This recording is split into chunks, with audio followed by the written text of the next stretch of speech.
Im Endeffekt verdienen 10% der Titel 90% des Geldes.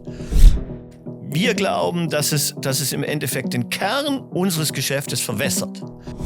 Ihr habt nämlich den Verlag von 45 Millionen auf 70 Millionen Euro Umsatz skaliert. Wie habt ihr das gemacht? Auch unser Geschäft, aber vor allem die Menschen brauchen Entscheidungen und möglichst schnelle Entscheidungen. Colin Hoover, Rebecca Yarros oder auch einer von meinen Lieblingsautoren, Jussi Adler-Olsen. Ja. Wie seid ihr an diese Autoren rangekommen? Stefan Joos ist kaufmännischer Geschäftsführer vom DTV Verlag und ich sag's euch, die nächsten 90 Minuten werden der absolute Wahnsinn. Denn gemeinsam mit seinem Team haben sie den Verlag von 45 Millionen auf 70 Millionen Euro Jahresumsatz skaliert. Und Stefan erzählt uns, mit welchen 5 Maßnahmen sie das möglich gemacht haben. Wir reden aber auch darüber, wie es zu dem Hype um Colin Hoover oder Rebecca Yarros gekommen ist und wie hoch der höchste Vorschuss war, den er bis jetzt gezahlt hat. Wir sitzen ja heute beim DTV Verlag, der in den letzten Jahren eine sehr besondere Reise durchgemacht hat. Ihr habt nämlich den Verlag von 45 Millionen auf 70 Millionen Euro Umsatz skaliert. Stefan, du bist der kaufmännische Geschäftsführer. Wie habt ihr das gemacht? Wie haben wir das gemacht? Wir haben gestartet, wie du richtig gesagt hast, vor 4 Jahren, 2020, direkt im Lockdown, in dem ersten Lockdown, den es damals gab, wegen Corona.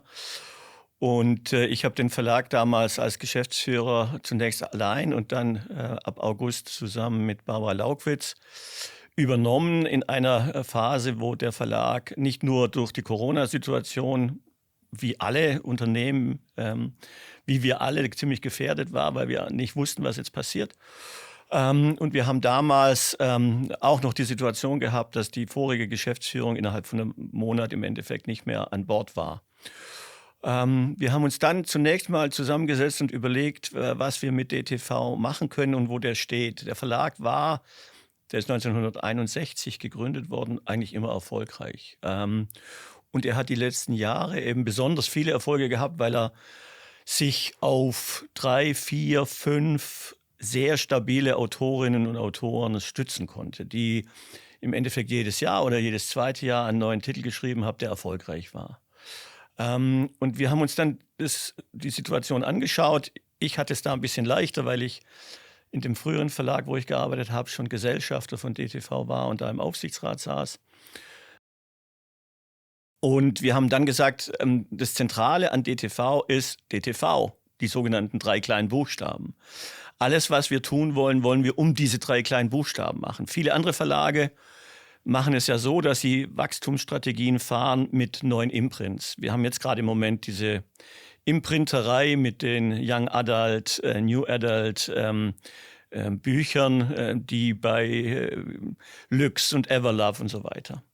Und diese Imprinterei, die gibt es natürlich auch bei traditionellen Verlagen wie Hansa, mit Hansa Berlin, Hansa Blau und so weiter. Wir wollten da einen anderen Weg fahren. Wir wollten das Wachstum allein mit DTV schaffen. Und dazu haben wir uns eben ganz genau angeguckt, worin besteht die Stärke von DTV. Das waren zumindest bis zu dem Zeitpunkt eben vor allem auch diese sehr erfolgreichen und schon sehr lange bei DTV sich befindenden Autoren. Und da haben wir uns dann überlegt, wie können wir den DTV noch weiter nach vorne bringen, indem wir uns zum einen auf diese Autorinnen und Autoren stützen und zum anderen versuchen, neue Namen, neue Autorinnen, neue Bereiche zu erschließen, immer unter dem Rubrum DTV. DTV selbst hat ja auch mehrere, also nicht Imprints, aber mehrere Namen, DTV Premium, DTV Junior, Bold war gerade gegründet worden. Das haben wir alles wieder gelassen und haben über alles nur noch DTV geschrieben. Und haben dann für die Kernbereiche des DTV, nämlich Literatur und Klassik, Sachbuch, Belletristik, Querstrich, Unterhaltung, Kinder- und Jugendbuch, für alle diese 4 Bereiche, später dann 5 Bereiche. Hinzu kommt noch eine Kooperation, die wir mit Hansa haben, ein Kinder- und Jugendbuch, das Reihe Hansa heißt. Haben wir uns überlegt, was können wir spezifisch in diesen Bereichen tun, programmlich tun, um diese Bereiche wachsen zu lassen. Die Strategien waren ganz unterschiedlich. Im Sachbuch konnten wir darauf auch aufbauen, dass Barbara Laukwitz, die ja vorher Verlegerin von Rowohlt war und dann Verlegerin von Ullstein war, eine wahnsinnig intensive Beziehung zu sehr vielen Autorinnen und Autoren auch aus dem Sachbuch hatten, sodass wir da einfach davon profitieren konnten, dass sie Autorinnen oder Autoren mitgebracht haben, wie Eckhard von Hirschhausen beispielsweise, aber auch andere. In der Literatur haben wir das große Glück gehabt, uns jemanden zu holen mit Alexander Fest, der auch schon Rowohlt-Verleger war, Verleger auch vom Alexander Fest Verlag und der jetzt Lust hatte, nochmal was ganz Neues zu machen, aber natürlich große Kontakte auch in die Autorenschaft. Mit ihm sind dann eben Leute wie Franzen und Eugenides, Martin Mosebach, Ruge zu DTV gekommen. Und wir wollten sozusagen auf Basis dieser Möglichkeiten, die wir dann neu haben, darum dann Programme bauen und aufbauen. In der Unterhaltung oder in der Belletristik haben wir uns ganz stark um die gehobene Frauenunterhaltung neu gekümmert. Und da eben auch neben Dora Held dann mit Susanne Abel und anderen neue Namen, neue Titel, neue Bereiche im Endeffekt auch aufgebaut. Wir haben das Gebiet dann auch erweitert in den Thriller, in, sage ich mal, dann Young and New Adult. Wir haben das Kinder- und Jugendbuch getrennt in ein Kinderbuch und ein Jugendbuch, sodass jeweils die Bereiche eigene Strategien fahren konnten.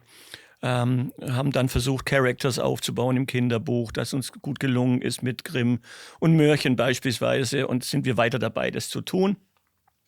Und im Jugendbuch haben wir stark davon profitiert, dass unsere Programmleitung über die Jahre dort schon sehr gut gearbeitet hatte im Aufbau von neuen Autorinnen, darunter eben auch eine Autorin wie Colleen Hoover, die ja dann die größte Autorin der Welt geworden ist und für uns natürlich ein Glücksgriff.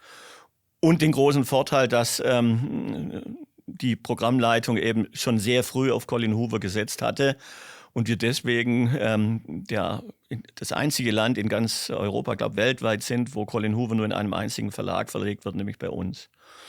Schlussendlich haben wir dann uns noch auch relativ kurz nachdem wir zusammengekommen sind überlegt, dass der DTV ja eigentlich diese Tradition des Taschenbuchverlages hat. Ne? Der DTV hieß früher Deutscher Taschenbuchverlag.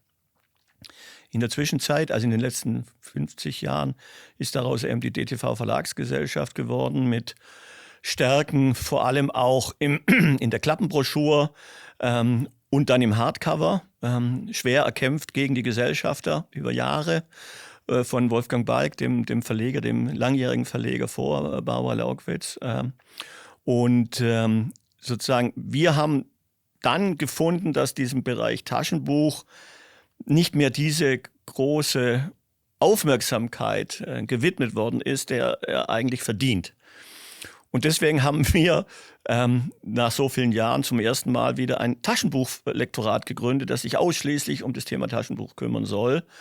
Das unterstützt wird von allen anderen Lektoraten auch, die dann einem auch die Möglichkeit haben, Taschenbücher einzukaufen.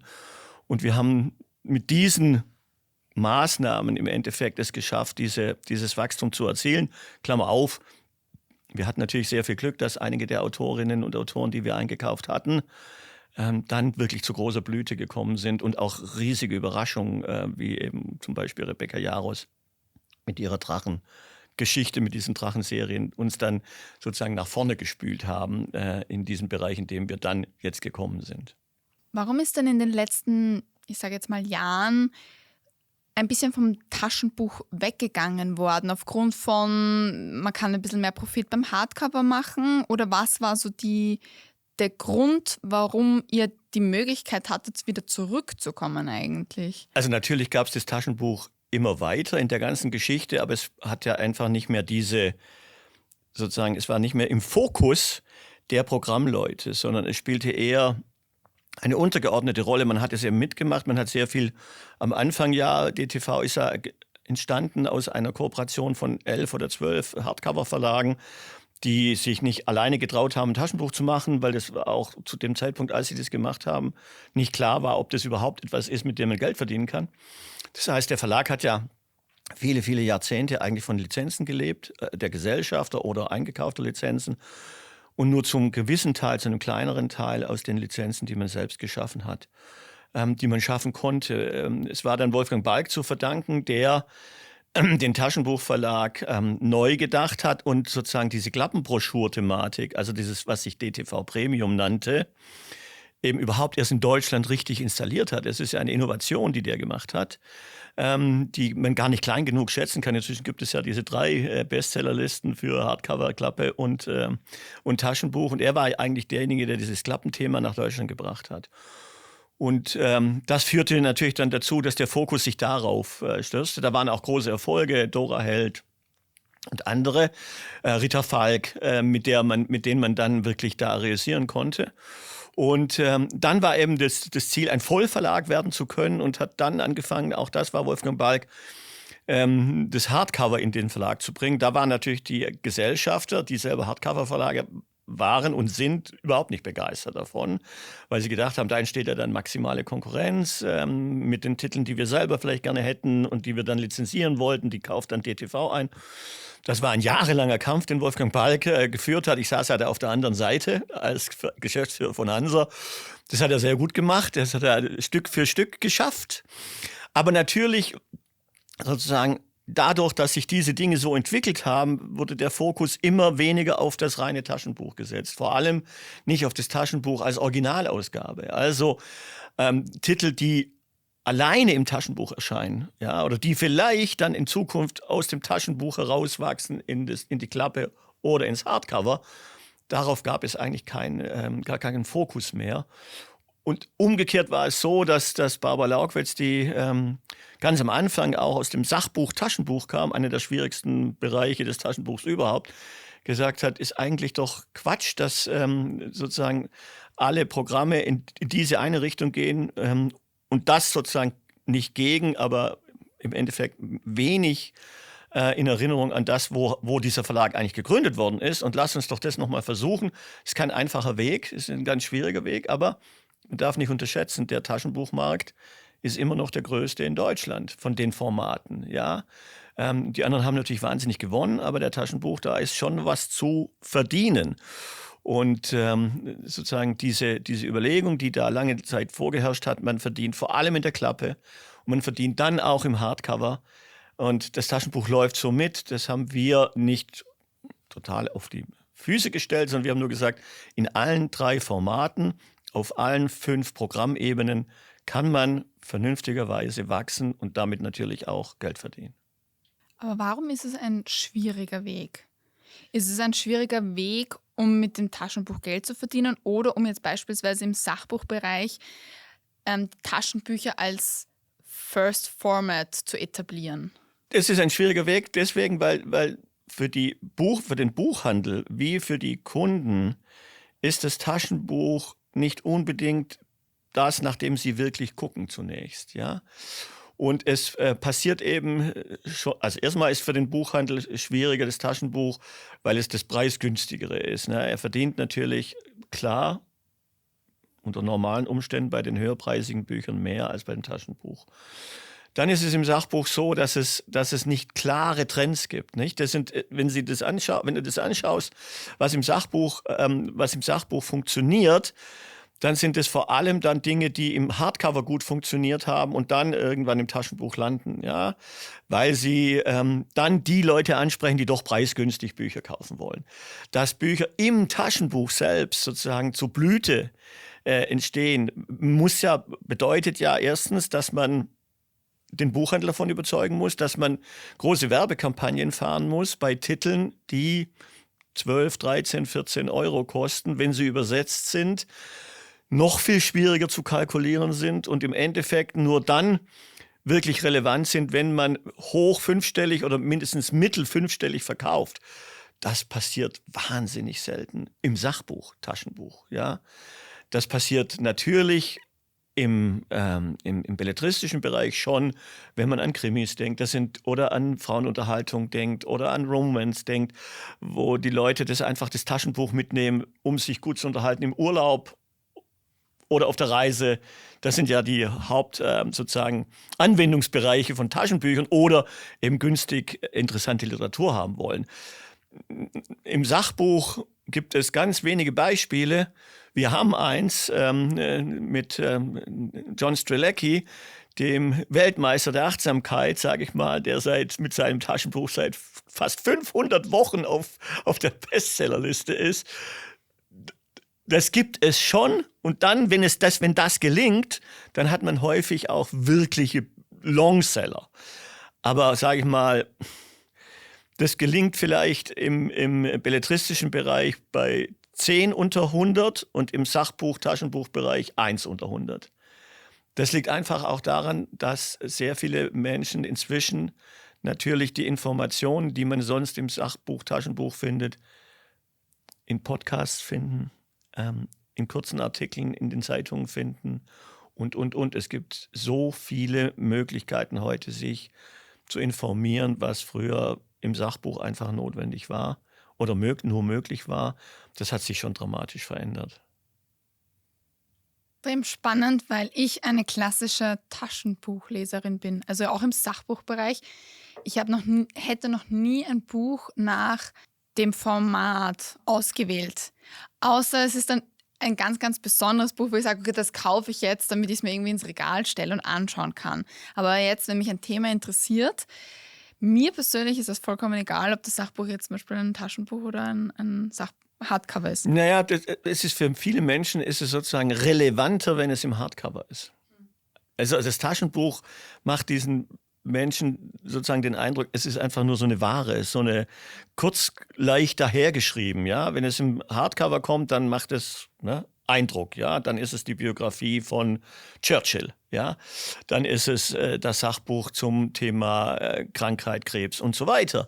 Und das Taschenbuch hat dann häufig den Anschein, es ist eben kurz dahergeschrieben von irgendjemand, der es nicht ins Hardcover geschafft hat. Ja, also, da bist du eine Ausnahme, glaube ich, was das angeht. Auch wieder was dazugelernt, ja. Nicht schlecht. Damit hab ich noch gar nicht drüber nachgedacht. Ich meine, ich kann es bis zu einem gewissen Grad verstehen, aber es war jetzt für mich, also es wäre nach wie vor, glaube ich, kein Entscheidungsgrund. Ja. Aber für die Autoren dann vielleicht. Also oftmals wollen die Autoren ja dann auch. Ja. Okay, es muss jetzt ein Hardcover sein, weil oder es muss mindestens eine Klappe sein. Die sind ja auch schön. Die haben ja also die Paperback mit Klappe. Es gibt da auch verschiedenste inzwischen Darreichungsformen, die sogenannte Barbara-Klappe. Und natürlich, weil du das vorher gesagt hast, mit ins Regal stellen. Wir haben ja im Moment also sozusagen das größte Wachstum in diesem Verlag, in allen Verlagen in Deutschland, Publikumsverlagen, sind ja die hoch ausgestatteten, tief geprägten, Farbschnitt überladenen Young Adult, New Adult, Romance, Romantasy, Dark und so weiter, was es alles an unterschiedlichen Dingen gibt. Und das ist natürlich eine Sache, die ist so in dieser Wucht, es gab auch früher schon Farbschnitte logischerweise, aber sozusagen das, was wir heute sehen, das ist sozusagen eine Sammelleidenschaft junger Käuferinnen vor allem gibt, die ja wirklich zum Teil auch wirklich richtig viel Geld dafür hinlegen müssen, weil diese Ausstattungen ja auch wirklich sehr viel Geld kosten, damit sie dann eine komplette Reihe mit einem gestalteten Farbschnitt und hochveredelten Umschlägen und so weiter sich ins Regal stellen können. Das hat niemand irgendwie so kommen sehen, um ehrlich zu sein, glaube ich. Jetzt ist es natürlich dann auch aus kaufmännischer Sicht eine spannende Frage, weil die Margen in der Buchbranche auch aufgrund von dem, was man an den Handel abgeben muss, ja jetzt nicht unheimlich groß sind. Und so ein Farbschnitt pro Buch ja doch zwischen 1 Euro, 1,80 Euro kostet. Wie verdient man dann als Verlag noch an dem Buch? Also zunächst mal ist es ja so, dass man unabhängig vom Farbschnitt man ja für das gesamte Publikumsbuchbereich sagen kann, im Endeffekt verdienen 10% der Titel 90% des Geldes. Das heißt, auch ohne Farbschnitt kann man sich die kaufmännische Frage stellen und muss man sich stellen. Natürlich wird es mit Farbschnitt nicht einfacher und häufig ist es ja auch so, also jedenfalls in unserem Fall ja auch, dass das Autoren sind, die aus USA kommen, Autorinnen, die aus USA kommen. Das heißt, dass da auch nochmal richtig fette Übersetzungskosten drauf sind, mit Recht natürlich, die notwendig sind. Und dann ist es wahnsinnig schwierig, weil man ja gewisse Preisgrenzen auch nicht überschreiten darf. Also es gibt ganz wenige Situationen, wie wir sie jetzt im letzten Jahr mit Frau Jaros hatten, wo der Hype so riesig ist, dass die Menschen auch wirklich, die Käuferinnen und Käufer dann wirklich bereit sind, diesen Premiumpreis zu bezahlen. Ja, wir haben ja dann den zweiten Band dieser Drachenreihe mit Farbschnitt für 32 Euro und ohne, also auf 1000 Seiten und ohne Farbschnitt für 28 Euro. Das sind ja Premiumpreise. Und haben das trotzdem sehr gut verkaufen können. Das sind aber Ausnahmen, ja. Wie kann man Geld verdienen? Man kann Geld verdienen dann, wenn man wirklich es schafft, relativ hohe Auflagen hinzubekommen und es dann schafft, die erste Auflage mit Farbschnitt ist unterkalkuliert, 15.000, 20.000, 25.000 Stück. Da verliert man Geld und dann muss man hoffen, mit der nächsten Auflage, die dann nochmal 25.000 oder 30 oder 50 oder 100.000 ist, dann alles das wieder auszugleichen und dann Geld zu verdienen. Das ist ein Ritt natürlich, aber ein spannender Ritt. Ja. No risk, no fun. No risk, no fun, aber das gilt für dieses Geschäft insgesamt. Es ist ein bisschen wie Venture Capital. Ja. Man setzt eben auf eine große Anzahl von neuen Autoren und neuen Titeln oder auch neuen Titeln von alten Autoren und weiß es nicht. Ja. Also die vorigen Titel dieser Autorin sind super gelaufen, heißt nicht, dass der nächste laufen muss. Man kann so viele Fehler machen. Das kann der Preis falsch sein, es kann das Cover falsch sein, es kann natürlich auch der Text nicht mehr so sein. Es gibt viele, viele Gründe, warum etwas nicht so gut funktionieren kann und es gibt auch ein paar Gründe, warum etwas fantastisch funktionieren kann. Und natürlich versuchen wir mit all unserer Erfahrung in allen Bereichen, die wir haben, im Vertrieb, im Marketing, in der Herstellung, in den Lektoraten, in der Rechteverwaltung, in der Presse, das Bestmögliche für jeden dieser Titel zu machen. Aber wir scheitern auch häufig. Aber in diesen 4 Jahren, die du gerade angesprochen hast, da ist vieles gut ausgegangen. Das muss man sagen, ja. Bei 400 Titeln, wenn ich die Zahl jetzt noch richtig im Kopf habe, die ihr pro Jahr herausbringt, ist das auch eine ganz schöne Aufgabe. Das darf man jetzt auch nicht vergessen. Also das ist schon ein ziemliches Programm, das ihr durchbringt. Ein Punkt, den du vorher angesprochen hast, war, dass ihr bewusst nicht auf diese Imprinterei, und ich habe das Wort sehr sympathisch gefunden, zurückgegriffen habt, sondern dass ihr gesagt habt, nein, wir machen alles unter dem Deckmantel DTV. Inwiefern ist das aus deiner Sicht ein Vorteil? Ich glaube, es ist deswegen ein Vorteil, weil man sozusagen jedem Marktteilnehmer eine klare Botschaft gibt. Es ist alles aus dieser Werkstatt. Es ist alles genauso ernst genommen wie alle anderen Titel. Es ist nicht ein Imprint für diese Zielgruppe, sondern unsere Zielgruppe ist die Käuferin, der Käufer, egal welches Interesse sie hat. Also das heißt, die Breite unseres Programmes unter einem Dach ist die große Stärke und nicht die Zersplitterung in einzelne Bereiche, die dann auch für den Buchhandel vielleicht gar nicht richtig erkennbar sind. Ja, also natürlich jetzt Everlove oder Lix ist erkennbar, weil die machen genau das. Aber wir glauben, dass es im Endeffekt den Kern unseres Geschäftes verwässert. Wir sind der festen Überzeugung, dass DTV einen Kern hat, egal ob er Kinderbücher macht oder Hochliteratur. Egal ob es Gedichtbände sind oder farbig kolorierte Sachbücher. Es ist immer diese eine Marke mit diesem einen Kern, der da sagt, wir haben qualitativ hochwertige, gut gemachte, super lektorierte, fantastisch vertriebene, noch viel besser vermarktete Bücher.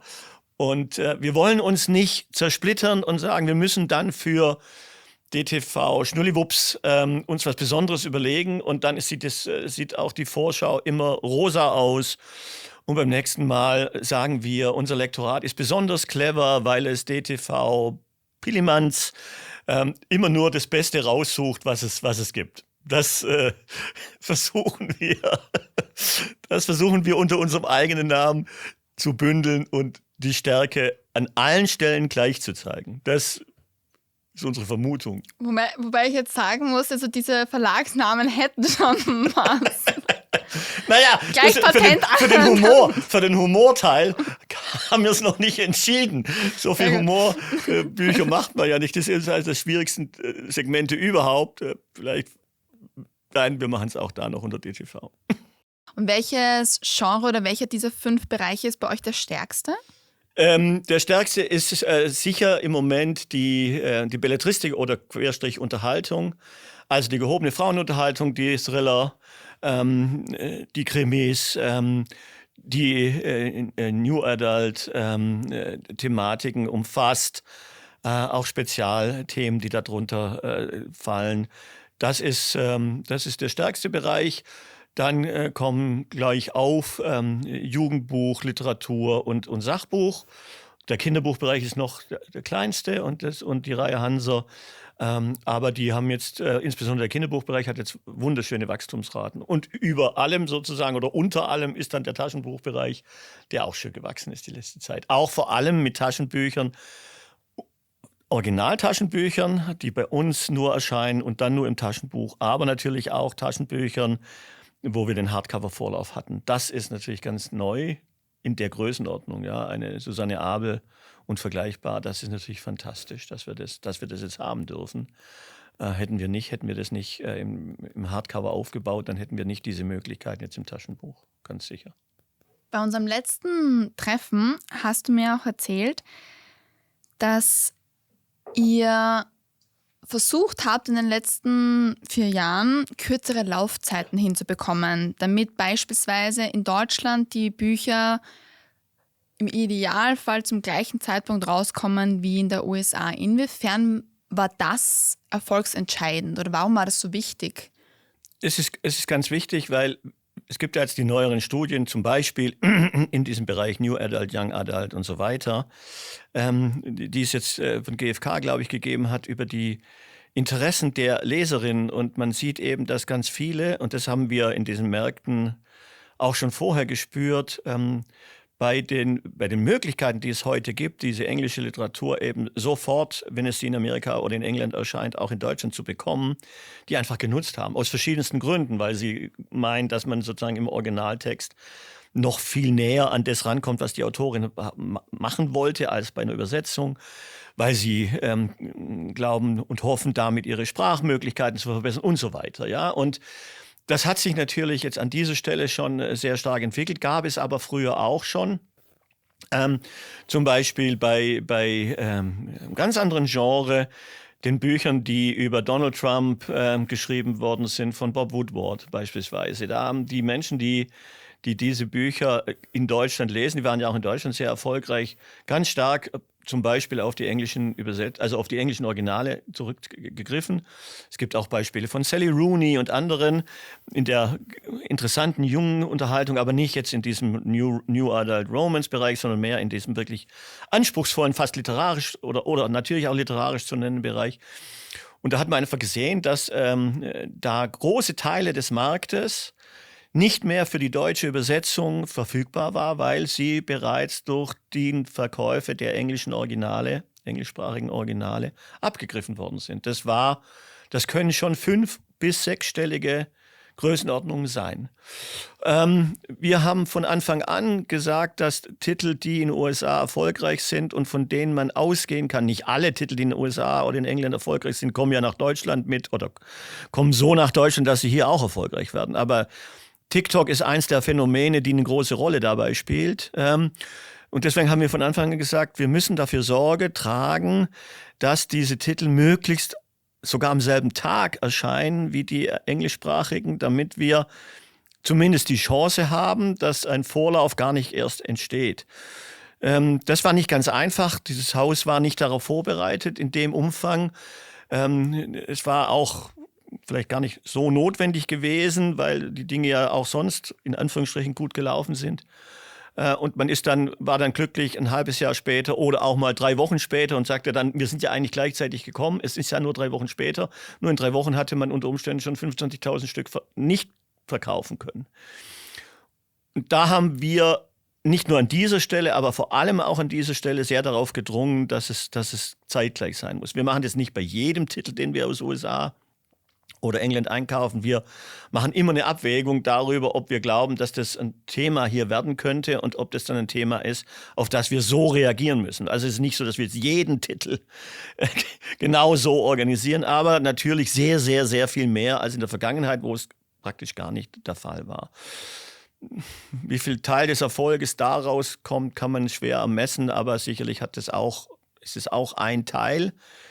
Genauso wie andere Teile, wo wir versuchen, sozusagen in allen Bereichen sehr viel schneller zu sein wie früher. Schneller einkaufen, schneller auf Situationen zu reagieren, sowohl im Einkauf wie im Marketing, wie im Vertrieb, einfach wie in der Herstellung, was wahnsinnig schwierig ist und in der Corona-Zeit zum Teil gravierende Probleme hatte, weil die Druckereien und die Papiere nicht verfügbar waren und wir zum Teil eben auch hochvolumige, also großauflagige Titel ein halbes Jahr vorher bestellen mussten, damit wir noch gar nicht, zu dem Zeitpunkt gar nicht wussten, ob das überhaupt jemals dann abgefragt werden würde, um das hinzubekommen. Also insgesamt ist unser Geschäft, glaube ich, in den letzten Jahren, und das gilt ja nicht nur für DTV, extrem viel schneller geworden. Die Umdrehungszahlen im Buchhandel sind extrem viel höher. Man kriegt auch ganz viel schneller die Remission zurück. Und darauf haben wir versucht zu reagieren, indem wir alle Teile dieses Hauses darauf organisiert haben und versucht haben, mit den Menschen das so hinzubekommen, dass viele Entscheidungen schneller sind, viele Produktionen schneller sind, viele Einkäufe schneller sind, etc. Das war sicherlich angesichts auch der besonderen Situation in der Corona-Zeit für alle eine extreme Herausforderung. Das muss man schon sagen. Die Belastung war und ist natürlich gewaltig, ist ja klar. Ja. Aber früher waren das dann teilweise so, dass die Bücher 3 Wochen bis 3 Monate später... 6 Monate, 1,5 Jahre, gab alles, natürlich. Ja, die Aussage war auch, das brauchen wir ja nicht. Also wir verkaufen es ja immer noch gut. Ja, also das würde man, also sozusagen, das ist gar kein Vorwurf an die Menschen, die das damals so gemacht haben. Das war wahrscheinlich zum großen Teil auch so, aber man hat schon gesehen und da war sicherlich Barbara Laukwitz auch mit ihren Erfahrungen bei Rowohlt und Ullstein ein Stück weiter wie die hier, dass sie gesagt hat, wenn wir da nicht schneller sind, dann werden wir größere Teile verlieren. Das hat man ja dann auch an vielen Beispielen bei anderen Verlagen jetzt gesehen. Inzwischen, glaube ich, sind alle wahnsinnig darauf erpicht, diesen Nachteil auszugleichen. Macht ja auch Sinn. Aber für die Buchhandlung ist es natürlich ein extremes Zusatzgeschäft und man muss das auch verstehen. Ja? Also es gibt auch Überlegungen der Verlage sozusagen, die englischsprachigen Bücher über die deutschen Verlage dann vertreiben zu lassen und so. Ich glaube, das ist alles zum Scheitern verurteilt, weil es sind Märkte und da sind Agenten und Autoren und andere Verlage drin und die haben selber Interessen und deren Business ist jetzt auch in Deutschland zu verkaufen. Und die englischen Bücher. Nur klar. Ist ein super Geschäft für die. Weil wir haben ein fantastisch ausgebautes Vertriebssystem. Ich sage nicht nur Amazon und so weiter, die das natürlich auch toll machen können, aber der Buchhandel selbst ist ja fantastisch darauf vorbereitet. Es ist irrsinnig. Es gibt kein anderes Land in Europa, das so gut mit Buchhandel bestückt ist wie Deutschland. Und klar, der Vertrieb von englischsprachigen Literatur in Deutschland ist kein logistisches Problem, ne? Weil die Logistik da ist. Und wenn Sie gucken, bei Hugendubel oder anderen Thalia, aber auch bei kleinen Buchhandeln, die Abteilung mit englischsprachiger Literatur, gigantisch. Und ich glaube, das ist kein schlechtes Geschäft für die. Ich weiß nicht, wie da die Rabattsituation ist, weiß ich nicht, aber ich glaube, würde sonst ja nie so ausgebaut worden sein, wenn es nicht wirklich ein guter Teil des Geschäftes sich dadurch jetzt herüberziehen lässt. Ja. Und das machen Sie aber aktuell noch nicht? Nein. Also dass die Verlage die englischsprachigen Bücher selber vertreiben, nein, also mir ist nichts bekannt. Ich meine, für die Verlage selber ist halt dann, weiß ich nicht, ob sich das befruchtet, weil es das gleiche Buch ist, wenn man mitschneiden kann, oder ob das dann doch eher eine sehr starke Konkurrenzsituation ist. Steht dahin. Man möchte einfach sozusagen noch weitergehend im Endeffekt die englischsprachigen Bücher in Deutschland mit dem deutschen Verlag selber machen. Ja? Also Rebecca Yarros in Deutschland wird nicht die englischsprachige Übersetzung von USA oder England, sondern es gibt dann ein DTV in Deutsch und ein DTV in Englisch. Da glaube ich überhaupt gar nicht dran. Dass das im Interesse der englischsprachigen Agenten, Autoren und Verlage ist, dass das passiert. Daran kann man nur erkennen, dass der Druck unter den deutschen Verlagen einfach relativ groß ist, insbesondere bei den Publikumsverlagen, nicht so sehr bei den Fachverlagen, aber bei den Publikumsverlagen, darauf zu reagieren. Und warum glaubst du, dass das Interesse da nicht besonders groß ist? Bei den anderen, warum sollten die uns das Geld verdienen lassen, das sie selber verdienen können? Das heißt, es ist die Überlegung von den deutschen Verlagen. Ja, okay. Das ist nur die Überlegung der deutschen Verlage. Sogenannte Territory Rights. Also man hat dann für Deutschland das Recht, die englischsprachige Original in Deutschland unter dem deutschen Label zu verkaufen. Wird spannend, ja. Wird spannend, wir behalten es im Blick. Wir behalten es im Blick, ja. Bis jetzt ist, glaube ich, noch kein Durchbruch erzielt worden. Wenn der erzielt werden würde, würde man ja mitmachen. Aber ich kann mir nicht vorstellen, dass das Interesse der anderen Seite so groß ist, diesen Deal zu machen. Auch der Agenten und der Autoren nicht. Warum sollten die dieses Geschäft nochmal hergeben? Die machen es ja trotzdem. Ja. Du hast ja schon einige Stationen in der Buchbranche hinter dir. Das ist wahr. Magst du uns da mal so ein bisschen in einem Schnelldurchlauf mitnehmen, wie es von deinen Anfängen in der Buchbranche bis hin zu jetzt? Ja, also der Anfang in der Buchbranche war der 1.4.1992. Da könnten einstudiert. Ja, den merke ich mir. Okay. 1. April ist ja leicht, ne? Der war bei Urban und Schwarzenberg, das ist ein Medizinverlag hier in München gewesen, dessen Eigentümer, Michael Urban, in der so und so viel, ich glaube, 3. oder 4. Generation, der war damals 125 Jahre alt, ungefähr, ich glaube, ein Jahr davor war er 125 Jahre alt, den ich beraten hatte in meiner früheren Tätigkeit als Investmentbanker, seinen Verlag an ein amerikanischen börsennotiertes Unternehmen, Waverly, zu verkaufen. Jahre später, das war im Jahr, glaube ich, 88 oder 89, aber Jahre später habe ich dann ganz andere Sachen in der Zwischenzeit gemacht, habe ich einen Anruf von ihm bekommen und er wisse ja, dass ich nicht als Headhunter gearbeitet habe, aber er wisse, dass ich sehr viele Kontakte in die Verlagsbranche habe und er suche einen Nachfolger. Und zu dem Zeitpunkt war ich gerade upset, also hatte ich gerade die Schnauze voll von dem, was ich gerade machte. Ich habe mich Unternehmen saniert, keine Verlage und dachte, es wäre super, jetzt mal was ganz Ruhiges zu tun. Und ins Book Venture Capital einzusteigen. Und dann bin ich dann zu Urban und Schwarzenberg gekommen als Geschäftsführer. Zunächst als kaufmännischer Geschäftsführer mit der Aussicht, dann allein Geschäftsführer zu werden in diesem größeren Konzern, der zu Waverly in Baltimore gehörte. Und das habe ich gemacht von 1992 bis 1998. Ich bin dann von einem Headhunter abgeworben worden, zu Hansa, dem Karl-Hanser-Verlag nach München zu gehen, den ich sehr gut kannte, weil Hansa, Urban und Schwarzenberg und noch 2 andere Verlage hatten ein Auslieferungsunternehmen, den Verlegerdienst München in Gilching, Jahre davor gegründet. Und deswegen kannte ich auch meinen Vorgänger bei Hansa sehr gut, weil wir zusammen da in dieser Gesellschafterversammlung waren. Und natürlich kannte ich Hansa als Leser, ja, sehr gut. Ich wusste nicht richtig, dass Hansa ja nicht nur ein Literaturverlag ist, der ganz viele Nobelpreisträger hat, sondern eben auch ein technischer Fachverlag mit Zeitschriften und Fachbüchern und dann Veranstaltungen und Messen und alles Mögliche.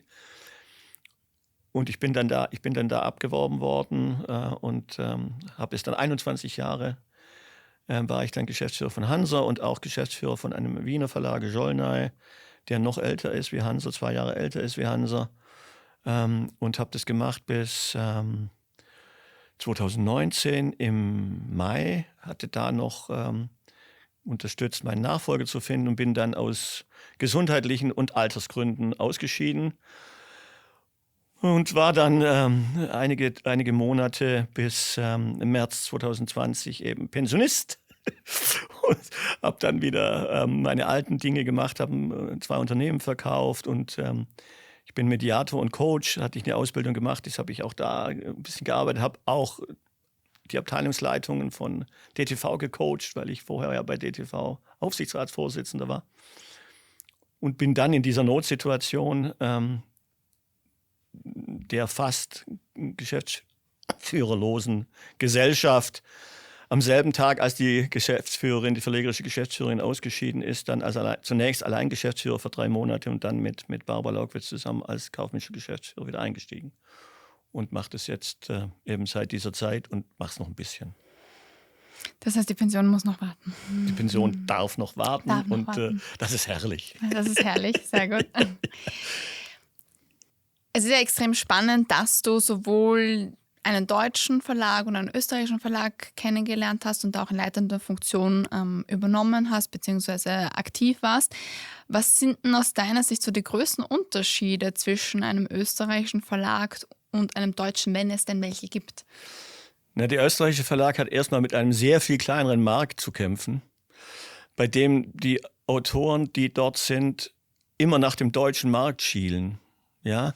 Das heißt, für einen österreichischen Verlag ist es in Anführungsstrichen nur in Österreich, wirklich sehr schwierig auf Dauer, also Publikumsverlag, ja, die Autoren zu halten, wenn es ihm nicht gelingt, einen Vertrieb und eine Sichtbarkeit auch in Deutschland hinzubekommen. Ja? Also ich glaube, für alle, vor allem Publikumsverlage in Österreich, ist es essentiell, diesen deutschen Markt in irgendeiner Art und Weise zu erschließen. Das ist sicherlich auch das Erfolgsgeheimnis von Jollnay, dass es dann neben den fantastischen Autoren und Autorinnen, die Herr Orlinger und seine Leute da akquirieren konnten in all den Jahren, mit Hansa eine Muttergesellschaft gegeben hat, die ihnen den deutschen Markt erschlossen haben. Ja? Das ist der große Unterschied. Für deutsche Verlage ist der österreichische Markt halt ein Teilmarkt. Für österreichische Verlage ist der deutsche Markt irrsinnig relevant. Wenn sie das nicht schaffen, bleiben sie immer ein kleiner, regionaler. Damit kann man wunderbar leben. Es gibt ganz viele Regionalverlage in Deutschland, die nur in die nur in Bayern, NRW und so weiter sind. Aber wenn man sozusagen eine Fantasie hat, mit den Autoren eine Bedeutung zu bekommen im deutschsprachigen Raum, dann muss man den deutschen Markt erschließen. So, das ist ein bisschen ähnlich wie die Schweizer. Ich war ja auch, wir hatten auch einen Schweizer Verlag, damals Hansa, Nagel und Kimche. Es hat aus der Schweiz im Endeffekt nur ein einziger Verlag geschafft, das ist Diogenes mit seiner Art und Weise und diesen Großautoren, diesen weltweiten Autoren, die haben, wie Donna Leon und so. Ansonsten sind die Schweizer Verlage auch sehr stark auf sich zurückgeworfen. Und aus Österreich gibt es natürlich einige Verlage, die es geschafft haben. Es gibt ja auch jetzt mit Herrn Kampa jemand, der kleinere, auch österreichische, auch deutsche, auch Schweizer Verlage zusammenkauft, um die zusammenzuschließen, um dann sozusagen eine größere Masse hinzubekommen. Aber das ist der gewaltigste Unterschied. Ansonsten die Arbeit ist Verlagsarbeit, die ist super, ja.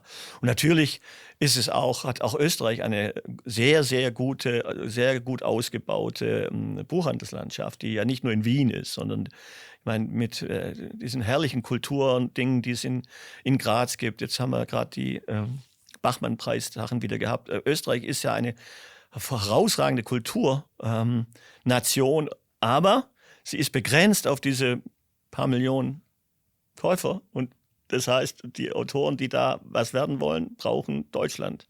Glattauer, Catarescu, egal. Also wie sie alle heißen. Mankel. Ja? Mankel ist bei Jollnay groß geworden und dann bei DTV und hat dann, keine Ahnung, 10, 20, 30 Millionen Bücher verkauft. Gibt es da Bewegungen, Überlegungen, oder glaubst du, dass es absehbar ist, dass es mal nicht einen österreichischen Markt gibt, einen Schweizer Markt, einen deutschen Markt, sondern einen Dachmarkt, wie man ja auch gerne Dachraum sagt? Oder ist das glaube ich gar nicht. Wunschdenken? Das glaube ich ist, also erstmal ist schon die ganzen Voraussetzungen sind unterschiedlich, weil die Schweiz beispielsweise keine Buchpreisbindung mehr hat. Ja? Und natürlich das Kaufkraftgefälle zwischen der Schweiz, Deutschland und Österreich dramatisch ist. Ja? Also die Schweizer lachen ja über unsere Buchpreise. Ja? Also sozusagen und die Regularien sind auch, obwohl Österreich zum zur EU gehört, unterschiedliche Mehrwertsteuersätze, unterschiedliche Strukturen in der Vermarktung, unterschiedliche Strukturen bei der Bezahlung der Mitarbeiterinnen. Ja, es gibt so viele, man muss jeden Markt einzeln sehen. Ja, also das haben wir auch immer gemerkt. Es ist toll, mit einem Titel dann in Österreich plötzlich Nummer 1 zu sein oder auch mal in der Schweiz, als ich noch bei Hansa war, aber das heißt noch überhaupt gar nichts für das Gesamtgebilde. Und ich finde es eigentlich auch gut, dass es diese Individualität der einzelnen Märkte gibt. To become world famous in Austria ist super. Ich liebe es. Das bedeutet, dass man in Österreich eben, dass es auch ganz toll ist, ein Autor in Österreich zu sein, den in Österreich jeder kennt, aber nur in Österreich. Franz Hobel ist doch ein fantastischer Autor, einer meiner Lieblingsautoren überhaupt. In Österreich würde, glaube ich, jeden, den du fragst, würde sagen, Franz Hobel, der Hammer. Ja? Und hier, Franz Hobel endet in Freilassing. Also, ich glaube, dass Herbert Orlinger, der Verlagsleiter und Geschäftsführer von Schollner, das anders sieht. Aber in Wirklichkeit ist es so. Und er hat ja auch den Bachmann-Preis gewonnen und so weiter. Ja. Und ich finde, das muss es auch geben. Es muss da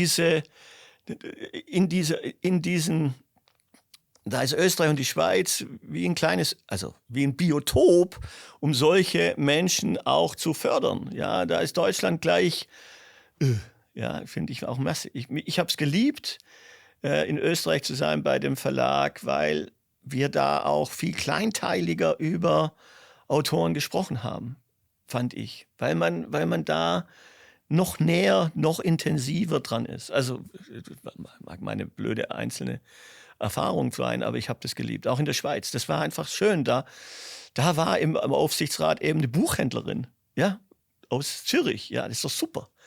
Ja, das ist so viel näher an allem dran. Ja, der wirtschaftliche Erfolg ist überschaubar, möglicherweise. Ja, man kann da nicht, also außer Diogenes, keine Ahnung, was die machen, aber einen Verlag mit 70 Millionen wird es da nicht geben. Aber ich finde es total spannend, diese Biotope zu haben. Die können ja trotzdem erfolgreich sein. Schollner ist sehr erfolgreich. Sie können auch erfolgreich sein. Ja, aber ich finde, es würde die Kultur und es würde auch die Erfolgsgeschichte verwässern, wenn es nur noch einen Markt gäbe über alle, also diesen Dachmarkt. Es hat jetzt ganz bestimmt allen Österreichern und Österreicherinnen gefallen, dass du so geschwärmt hast. Ich liebe Wien. Ich bin ein halber. Nee, noch nicht mal. Aber ich bin irgendwie mit Wien verwurzelt. Ja. Egal. Wir nehmen dich, ja. Bedeutet das aber auch, dass man gar nicht als österreichischer Verlag zwingend in Deutschland erfolgreich sein muss? Weil man schafft es mit dem österreichischen Markt bis zu einer gewissen Größe natürlich auch in Österreich alleine erfolgreich zu sein. Aber wenn man sozusagen eine gewisse Schwelle überschreiten will, schafft man es nicht ohne Deutschland. Ganz sicher nicht. Es kursiert ja auch das Gerücht ein bisschen, dass österreichische Autoren in Deutschland gar nicht so gerne gelesen werden. Stimmt das oder hast du das gar nicht so empfunden? Nein. Nee, das habe ich gar nicht so empfunden. Nee. Also das glaube ich nicht. Das glaube ich überhaupt nicht. Nee.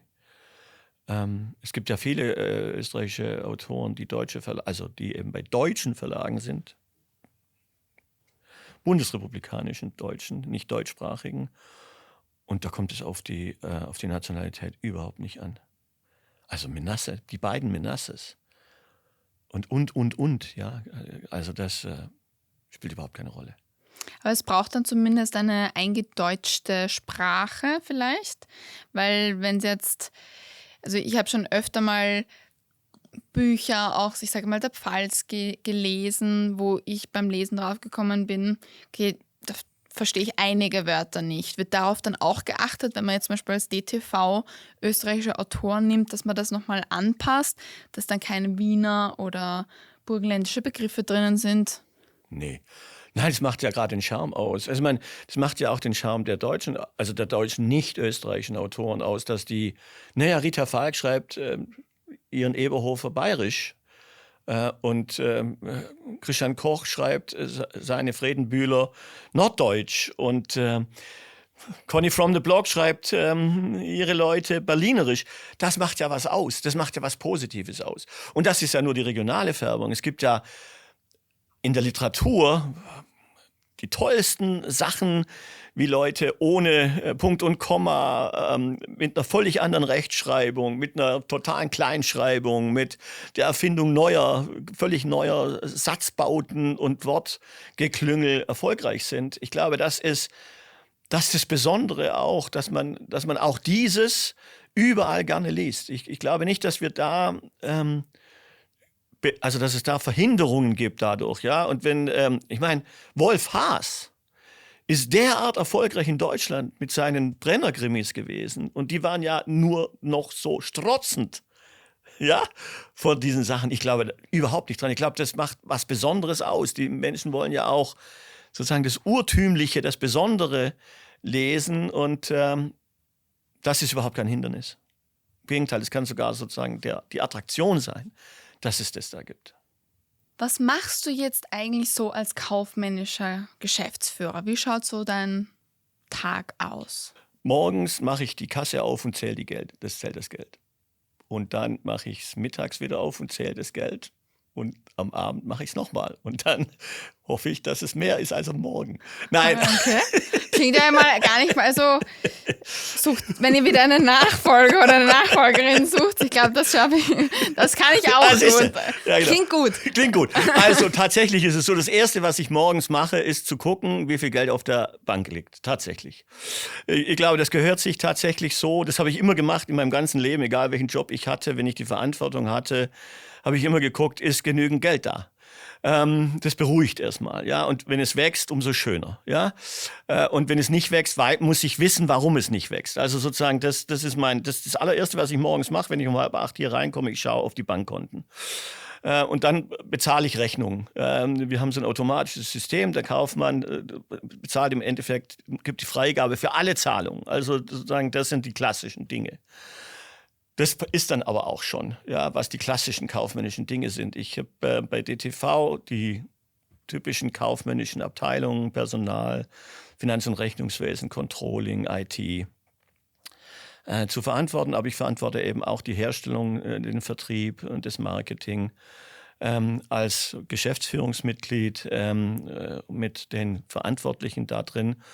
Das heißt, der Tag ist ansonsten angefüllt mit operativen Tätigkeiten. Also wir haben jeden Donnerstag von morgens bis abends sogenannte Updates. Das heißt, alle Bereiche haben jeweils eine Stunde, wo sie aktuelle Dinge miteinander besprechen. Und da bin ich in jedem dabei und höre es mir an. Und da gibt es Kalkulationen und da gibt es Gespräche über Pressereisen.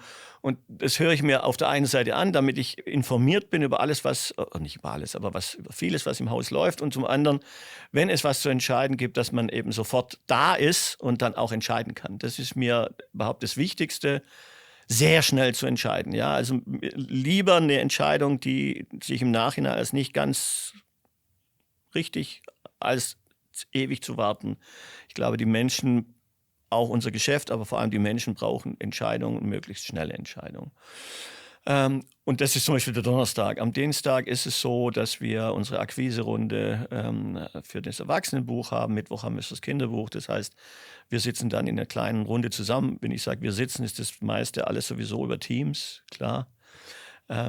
Und kaufen dann Bücher ein und diskutieren den Einkauf dieser Bücher.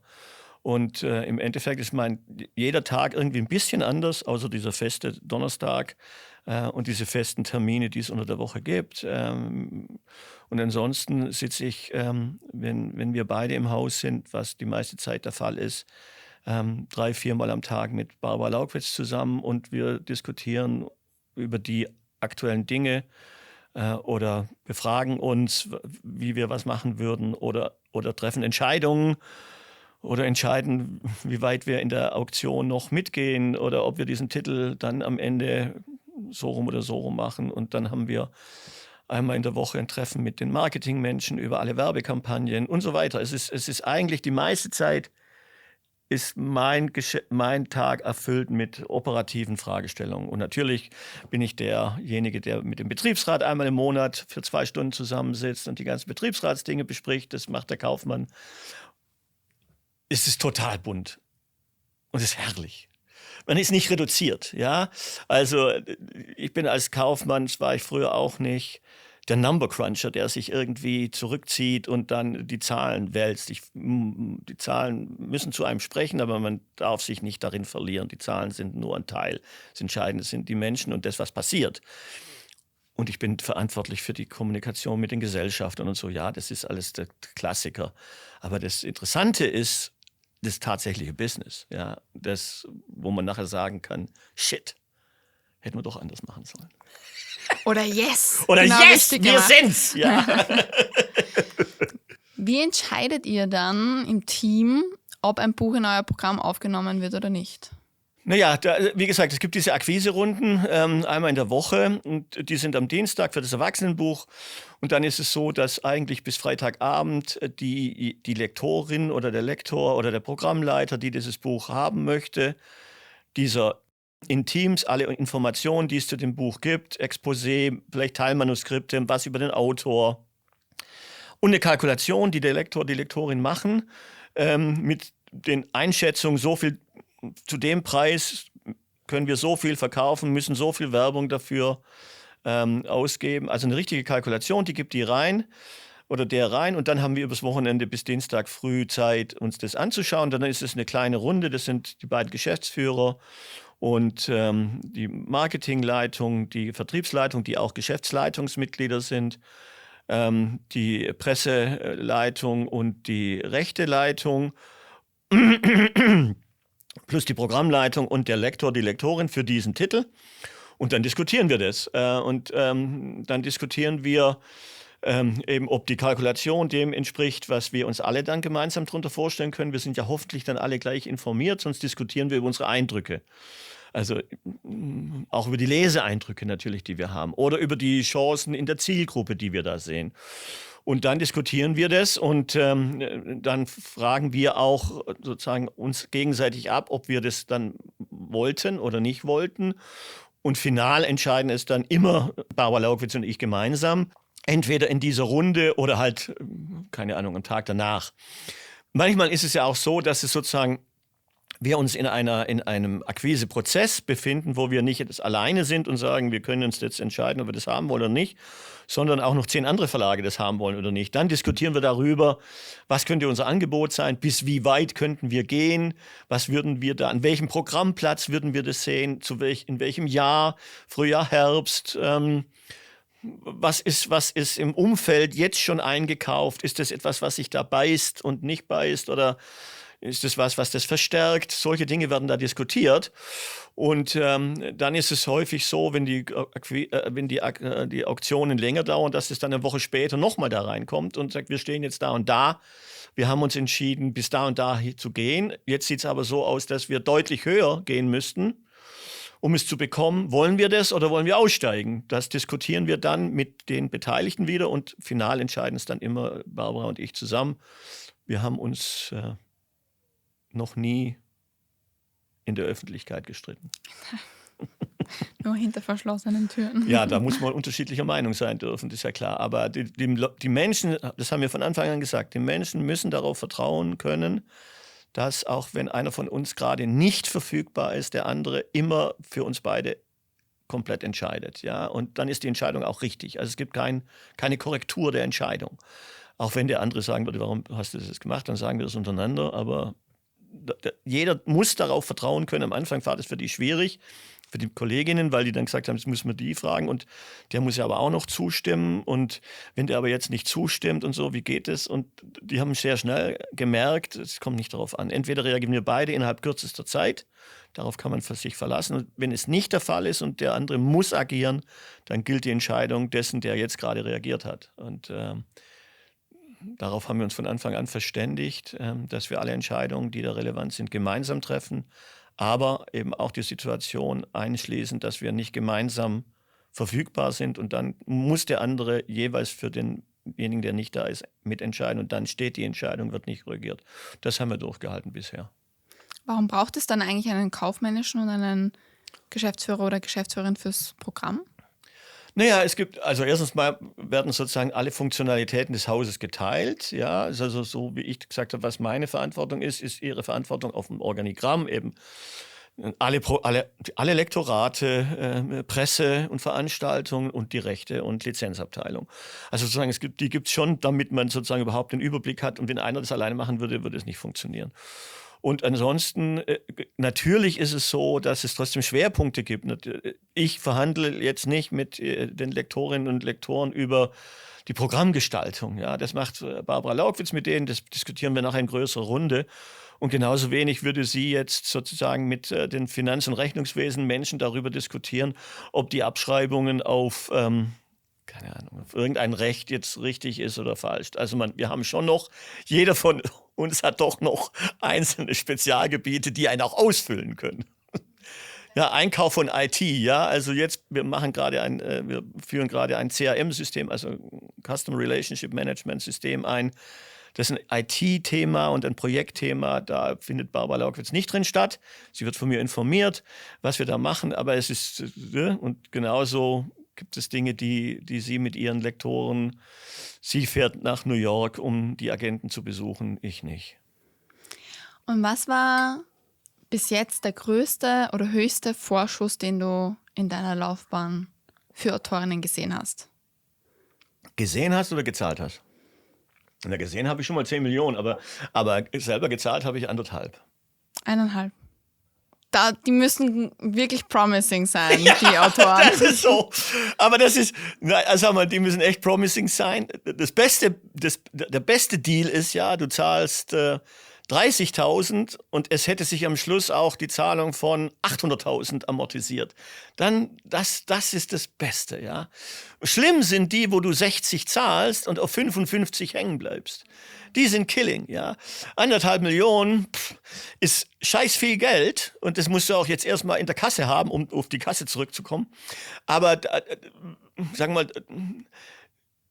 in den meisten Fällen oder in allen Fällen, an denen ich daran beteiligt war, und so häufig ist es in meinem Berufsleben nicht vorgekommen, hast du eine sehr hohe Chance, dass du es auch verdienen wirst oder sehr nah rankommst. Und auch weißt, wenn du es nicht bezahlst, kriegst du den Autor oder die Autorin nicht. Und selbst wenn du dann nur 1,35 verdienst, war es das wert, ja, weil die 150 sind dann trotzdem in der Gewinnmarge noch mit drin, ja. Aber schlimm sind eben die 40.000, 60, 80, 100.000, wo 80% nachher, nachdem das Buch veröffentlicht worden ist, stehen bleiben. Die machen dir die tun einem richtig, richtig, richtig weh. Aber das waren für Autoren oder Autorinnen aus Deutschland oder Österreich oder international? Weil solche Zahlen kenne ich persönlich jetzt eher aus Amerika beispielsweise. War schon für lokale Autoren? Das ist jetzt schon eine sehr schwierige Frage, weil so viele können es ja nicht sein, ja. Weiß ich nicht, ich habe jetzt gar nicht. Ihr habt viele Bücher. Pro Jahr 400.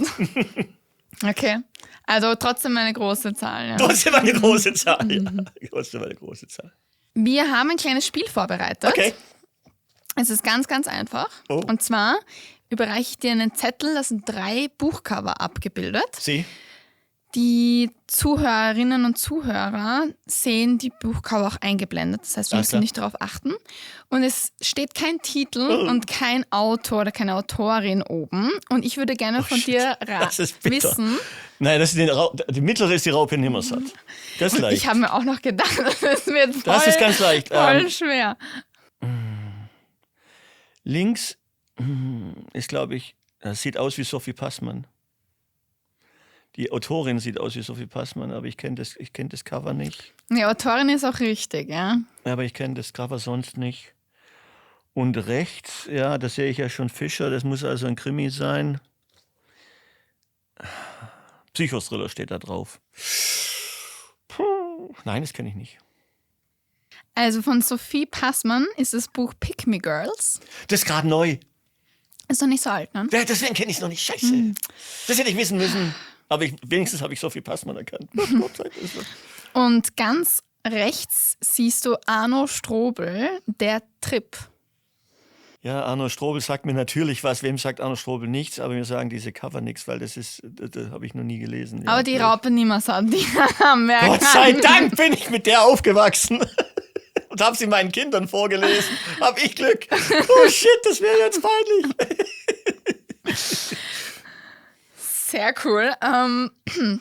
Jetzt haben wir ja natürlich schon noch ein paar Namen am Anfang angeschnitten, die ihr in Deutschland verlegen dürft, beziehungsweise auch vertreiben dürft. Beispiel Colin Hoover, Rebecca Yarros oder auch einer von meinen Lieblingsautoren, Jussi Adler-Olsen. Ja.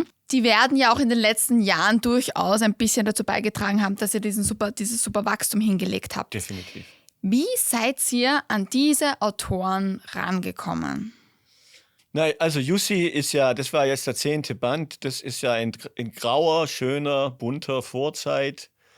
Das weiß ich gar nicht. Also wir haben jetzt das große Glück gehabt, den letzten Band dieser 10-bändigen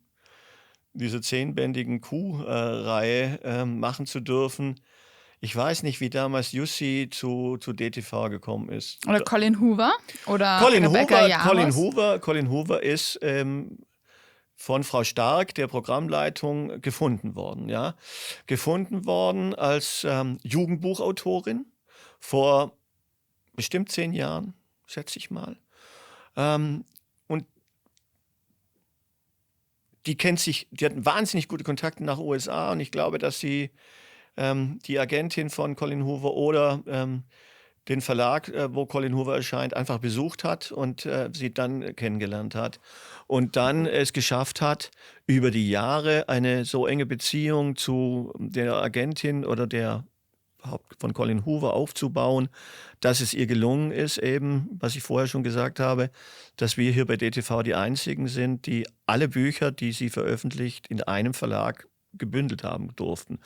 Colin Hoover, ja, der Verlag hier hat in der Zwischenzeit, als Claudia Baumhöfer hier Verlegerin war, von 2016 bis 2020, haben die damals so eine, heute würde man Young Adult oder New Adult Verlagsimprint gegründet, Bold. Und da war Colin Hoover die wesentliche Autorin drin, weil man damals schon gesehen hat, die schreibt eben eine andere Art von junger Literatur als nur in Anführungsstrichen Jugendbuch. Ja? Und nicht das abzuqualifizieren, sondern das ist halt eine Genre-Eingrenzung. Und deswegen hat man die in diesen Bold-Bereich gemacht. Da war die auch sehr erfolgreich. Und damit hat man auch geschafft, sie aus den Titeln, die nicht jugendbuchig waren, sozusagen auch einzukaufen. Ja? Und wir haben dann Bold zugemacht und haben dann Colin Hoover eben in Teilen im Jugendbuch gelassen und in Teilen dann in die Belletristik gebracht. Und das ist ihr zu verdanken. Und Rebecca Yarros ist auch, dieses Business, was wir machen, ist ein menschengetriebenes Business.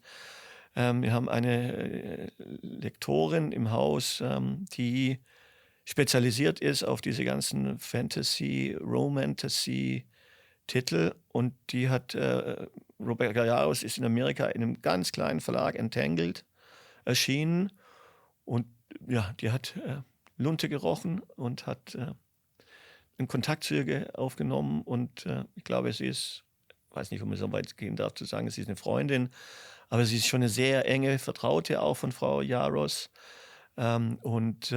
Ja, sie hat uns dann empfohlen, diesen ersten Band, der damals noch Trilogie, inzwischen werden es wohl 5 Bücher oder 6 Bücher werden, dieser Drachen zu kaufen, was wir gemacht haben und wir auch geplant haben, dann mit 18.000 Stück und haben dann 300.000 Stück verkauft. Vom ersten Band? Vom ersten Band. Vom zweiten auch fast so viel, ja. Und jetzt kommt im Januar der 3. Ja, die Maiken wartet schon sehnsüchtig, gebt ein bisschen Gas. Okay, ja, an uns liegt es nicht, es liegt, die Autorin ist der Killer, die muss es schaffen. Aber die Rebecca Yarros ist ein spannendes Thema deswegen, weil in dem Moment, wo die so erfolgreich war, sind sehr viele Verlage in der Welt, aber auch in Deutschland draufgekommen, dass die vielleicht auch in der Vergangenheit schon Bücher geschrieben hat. Das hat die. Die hatte 14 Backlist-Titel, die alle nicht in Deutschland erschienen sind. Bis zu dem Zeitpunkt. Die haben nichts mit den Drachen zu tun, die sind reine Romance- und Liebesromane aus verschiedenen Zeiten. Das ist ja noch eine junge Frau, aber die hat die früher geschrieben. Und in Deutschland waren, glaube ich, mehrere Agenten, 3 Agenten unterwegs, diese Titel zu verkaufen. 14 Backlist-Titel und alle hat DTV gekauft. Well done. Ja. Das wissen wir noch nicht, aber das hoffen wir sehr. Klingt es so, als wären zumindest bei dem Beispiel schon auch die Lektorinnen teilweise die Natürlich. Erfolgsfaktoren.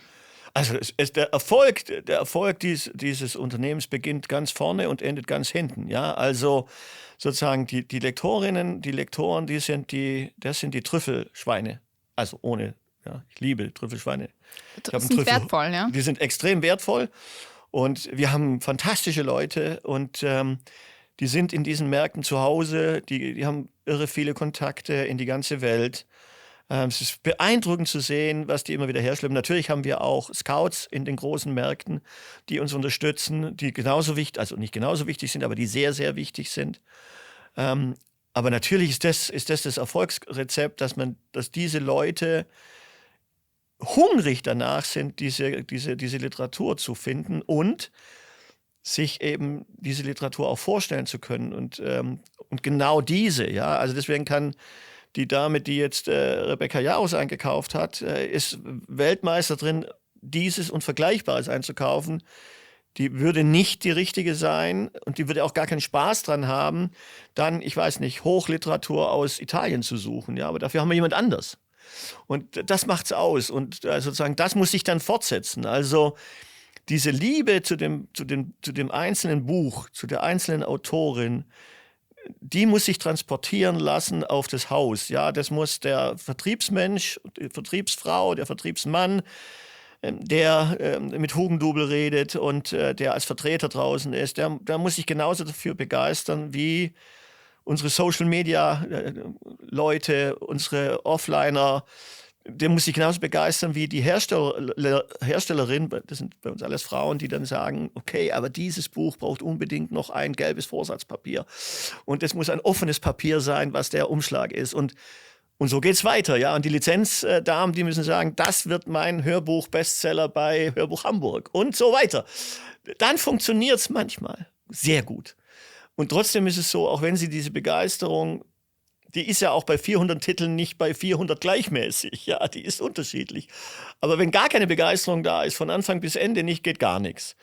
Und nur wenn die Begeisterung da ist, zumindest von Teilen und am liebsten von allen, dann hat man zwar noch nicht die Gewähr, dass es dann der große Erfolg ist, aber dann fühlen sich alle gut damit, ja. Und das Buch zu lieben, ist wirklich spannend, immer wieder zu erleben, dass Kolleginnen, die man da und da verortet, plötzlich erzählen, dass sie die und die Bücher ganz besonders gerne lesen. Und dann denkt man sich, die müssen in Zukunft diese Bücher vorab lesen, weil die können uns sagen, wie müssen die wirklich aussehen. Und die können ganz woanders sitzen als da, wo sie dann relevant werden für dieses Buch. Das ist total spannend. Und das macht das Besondere aus, im Verlagsbereich zu arbeiten, wenn man diese Liebe zum Buch erlebt. Ja, die ist herrlich. Ich weiß nicht, ich habe Textilunternehmen und Stahlbauunternehmen und Fruchtimporteure beraten und saniert und ich habe ganz viele Unternehmen verkauft und gekauft in meiner Investmentbankerzeit, aber ich weiß nicht, ob diese Liebe zum Produkt wirklich in anderen Branchen so riesig ist wie in der Verlagsbranche. Das ist schon, glaube ich, was ganz Besonderes. Und wie habt ihr jetzt diese Hypes erlebt? Also Colleen Hoover habt ihr vor 10 Jahren eingekauft. Ja, ich weiß jetzt gar nicht, ob die von Anfang an dann so durchgestartet ist. Nimm uns da mal mit in dem Moment, wo da plötzlich Bewegungen in dem Buchmarkt zu diesen Titeln drinnen waren, die davor nicht da waren. Wie war das? Colleen Hoover haben wir schon lange eingekauft. Der große Erfolg hat dann eigentlich auch erst 2020 gestartet, ja, als das sozusagen diese weltweite Welle. Und dann kamen diese TikTok-Sachen, die wir eigentlich erst mitbekommen haben durch unsere Kolleginnen, die sich daran getummelt haben. Und noch als wir Rebecca Yarros eingekauft haben, haben wir diesen irrsinnigen Hype überhaupt nicht gespürt. Also da gab es natürlich schon Spezialisten auf der Marketingseite und auf der Lektoratsseite, die gesagt haben, das differenziert sich so irre aus mit den Tropes und all diesen Dingen, wo wir gesagt haben, naja, und dann gab es diese Farbschnittnummer, da haben wir gesagt, naja, Farbschnitt hat es immer schon mal gegeben, was ist an dem Farb, also dass man kein Geld damit verdient, ist es eigentlich so.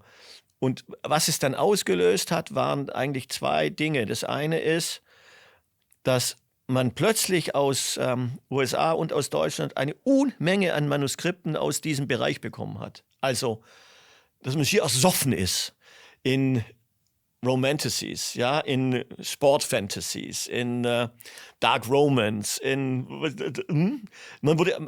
ist hier erschlagen worden. Und das Zweite war tatsächlich dieses Erlebnis auf den Buchmessen 21, wo die Menschen in kilometerlangen Schlangen standen, um Bücher zu kaufen. Und zwar diese Art von Büchern. Da hat man wirklich physisch miterlebt. 22 war dann und 23 war dann noch dramatischer, ja. Wir haben 21, glaube ich, ein Hardcover von Colin Hoover gebracht, wo unser Stand überrannt worden ist, wo wir gedacht haben, was ist denn hier los? Ja, wir haben gar nicht so viele Bücher mit nach Frankfurt genommen und nachordern können, wie wir da verkaufen haben. Und dann dachten wir, wow, diese Autorin, die ist es jetzt. Ja, aber das war nicht nur diese Autorin. Und man sah dann diese Dinge, die Lüx dann gemacht hat, vor allem ja in der ganzen Breite, dass da auch ganz viele Titel gekommen sind. Es war so ein Moment, in dem man gesehen hat, es passiert ganz viel in der Veröffentlichung, es passiert ganz viel im Einkauf und es passiert ganz viel bei den Menschen, weil egal wo man war, aber vor allem natürlich für uns, diese Messen, wurde man überschwemmt von Nachfrage nach dieser Art von Büchern und sah bei den anderen Ständen wie, ja, und dann gab es solche, ich weiß nicht, ob du das gehört hast, es gibt so eine Firma, die heißt Bücherbüchse, die selber Farbschnitte und so macht. Die haben dann plötzlich bei uns angefangen, Bücher einzukaufen, 5000er-weise, wo man dachte, sind die sicher, dass die das alles verkaufen? Das war so ein halbes Jahr, also am Anfang habe ich nur gesagt, naja, jetzt diese Farbschnitte und dann ist es so, naja, und wir haben ja Colin Hoover, das ist ja vielleicht auch ein Einzelfenomen. Und dann gab es die ersten TikTok-Phänomene, dachte man, ja, schon schön, aber ob sich das wirklich durchsetzt. Und dann war es wie sozusagen ein Tsunami auf verschiedenen Ebenen. Manuskripte, Bücher, die produziert worden sind und Käuferinnen und Käufer, vor allem aber Käuferinnen, die man physisch wahrgenommen hat. Ja. Das hatte man früher nicht. Ja. Und natürlich kamen dann all die anderen Dinge dazu, ja, dass plötzlich im Social Media über nichts anderes mehr geredet worden ist, ja, als über diese Art von Büchern. Aber das war dann eigentlich schon später. Da waren die schon da, sage ich mal. Gerade der Erfolg von Titeln wie Colin Hoover oder Fourth Wing ist ja auch sehr stark durch Social Media geprägt worden, wie wir gerade gesagt haben. Und ihr schafft es als DTV, als, ich sage jetzt mal, ein Vorreiter, eine sehr gute Brücke zwischen, ich sage jetzt mal, der virtuellen Social-Media-Welt, aber auch dem Realen zu schaffen. Und sehr viele Buchmenschen, Verlage, gerade auch in der Chefetage, die haben ein bisschen Angst, vielleicht noch nur sogar Berührungsängste. Wie seid ihr das angegangen in der Geschäftsführung und was könnt ihr anderen da mitgeben, vielleicht als Tipp? Als wir angefangen haben, wenn ich mich richtig erinnere, war in dem Bereich Social Media 1 oder 1,5 Personen tätig, jetzt sind es 4, 5.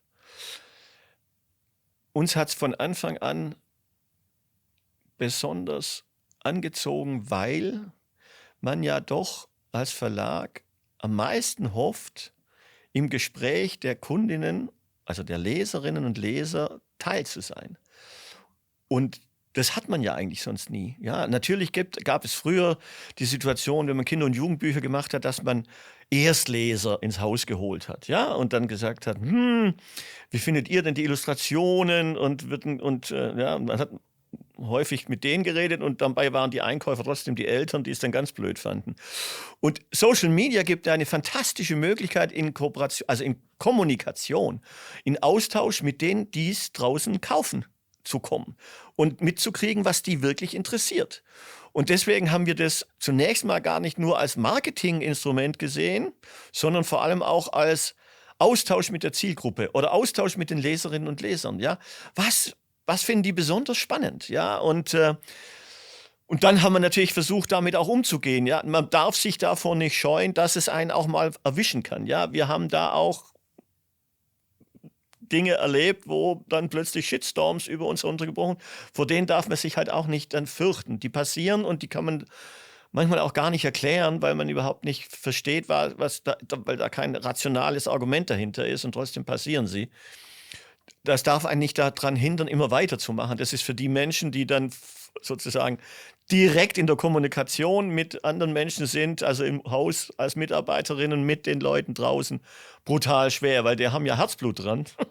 Und dann kriegen die plötzlich eins Übergewicht. Ja? Als Geschäftsführer sagst du, dann kriegst du halt eins Übergewicht. Ja? Weil ich meine, wir kriegen dauernd eins Übergewicht. Das kriegst du halt direkt eins. Wenn du da vorne stehst oder schreibst, ist es ein anderes Thema.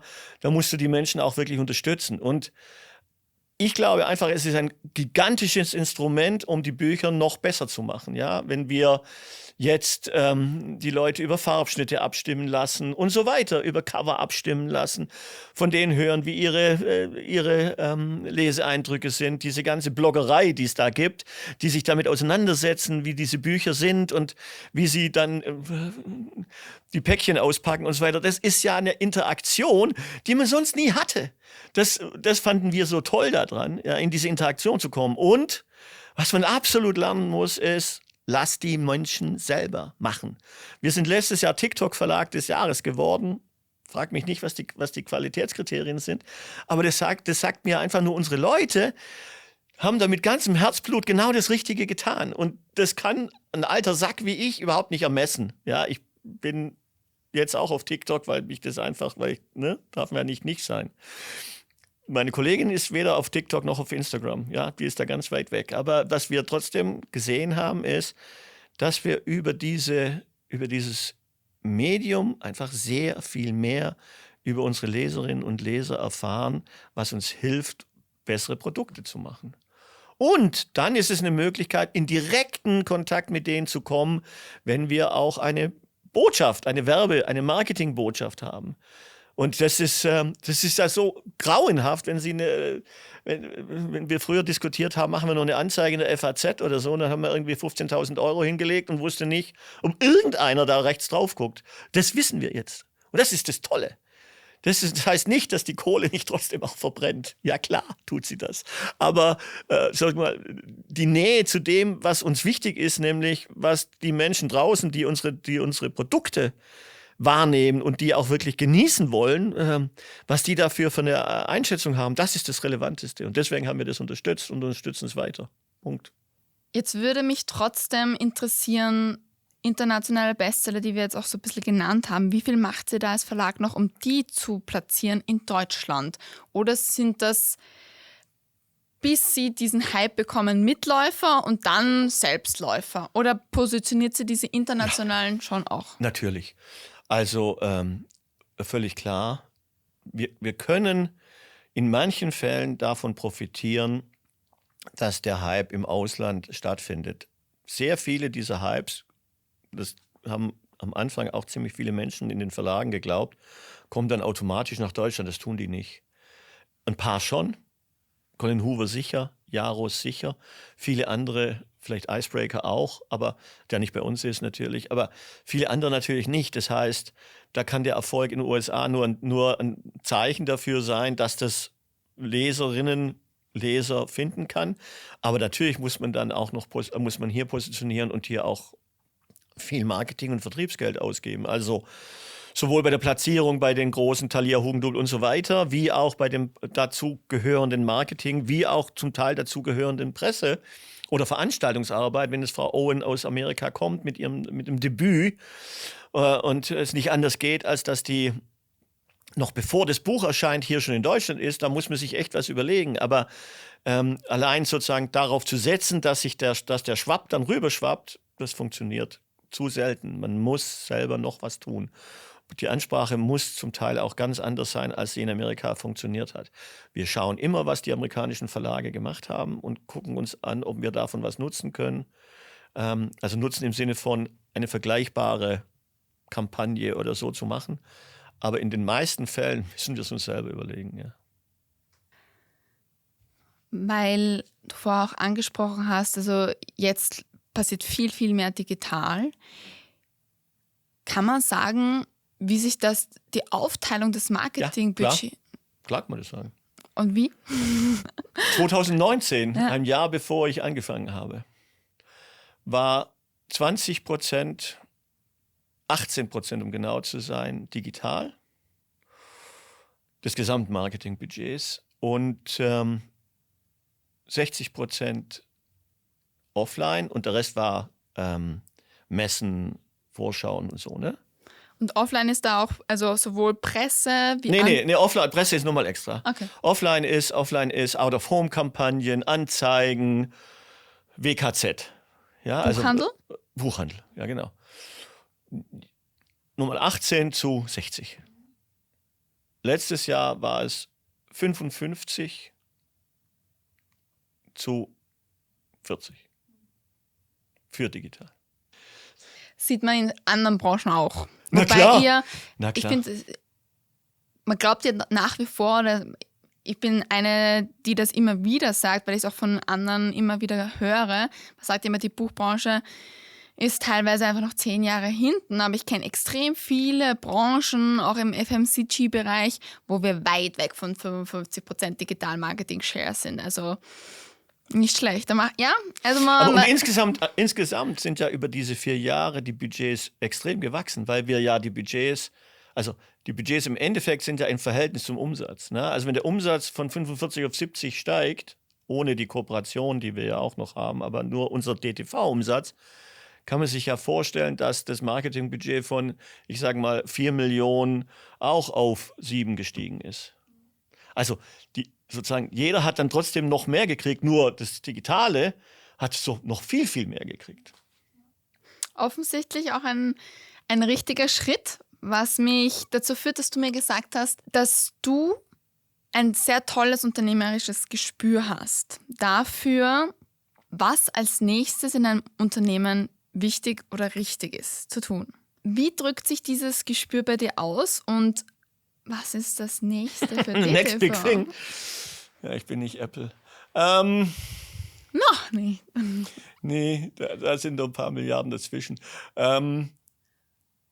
Ich glaube, im Moment ist wichtig, nicht an die nächste Wachstumsschwelle zu denken. Also es war jetzt ein guter Weg und ein sehr schneller Weg, um von 45 auf 70 zu kommen. Aber man darf nicht denken, dass man jetzt denselben Weg nochmal schnell machen kann, von 70 auf 100, sage ich mal.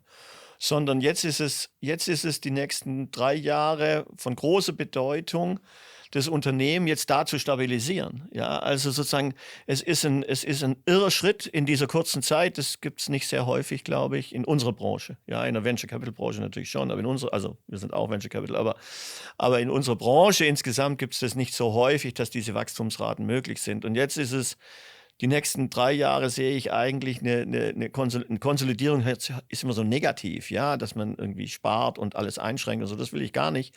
Aber ich glaube, wenn es uns gelingt, jetzt auf diesem Hype jetzt mal zu bleiben, um ein Plafond zu haben, den nächsten Schritt zu machen. Ja, man kann auch die Menschen nicht in dauernd neue Wachstumsfantasien jagen.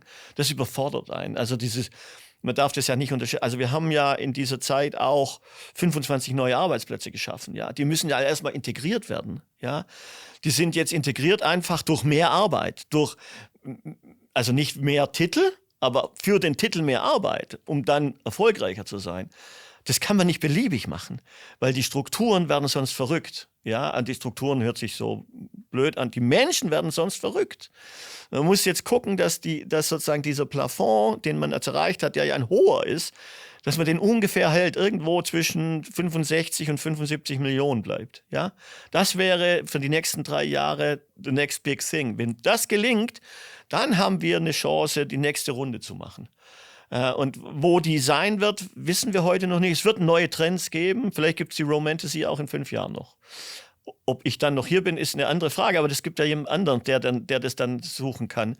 Ich glaube immer, dass es neue Chancen gibt. Ja? Es wird immer irgendwelche neuen Trends geben, neue Chancen, neue Ideen, die man tun kann, die wir noch nicht getan haben. Wir haben auch noch keine Hörbücher gemacht, selber, wie andere Verlage. Also es sind noch Ideen genügend da, um nochmal einen nächsten Schritt zu machen.